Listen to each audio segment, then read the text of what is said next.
Ramai video warga yang sakit di Desa Bandar Alam, Desa Bandar Alam Lama, Kecamatan Kisam Tinggi, Kabupaten Oku Selatan, terpaksa ditandu warga. Hal ini imbas dari jalan yang tak dapat dilewati mobil. Warga itu ditandu dengan berjalan kaki menyusuri akses jalan berupa tanah kuning sejauh hingga 8 km.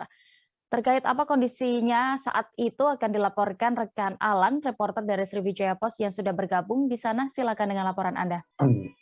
Baik, terima kasih rekan Dea. Dapat kami laporkan di Kabupaten Ogan Komering Ulu Selatan, Sumatera Selatan, tepatnya di wilayah Desa Bandar Alam Lama. Memang baru-baru ini terjadi beredar video warga sakit yang ditandu oleh warga setempat, oleh puluhan warga melewati jalan kuning yang karena akses yang belum memadai di wilayah desa setempat.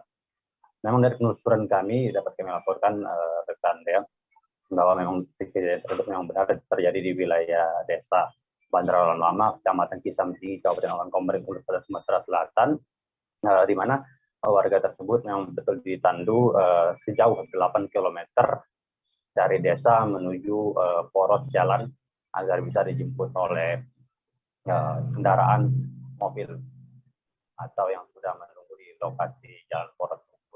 Memang dari pantauan kami rekan Dea, saat ini warga yang sakit tersebut sudah dilakukan perawatan atau dirawat di RSUD Jantung Kota Muara II, Kabupaten Ogan Komering Ulu Selatan.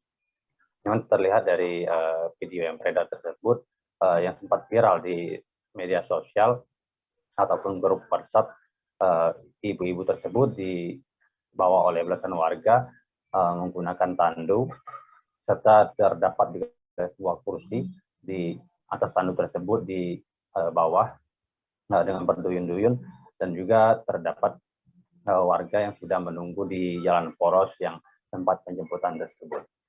Dan juga rekan Dea dapat kami laporkan bahwa saat ini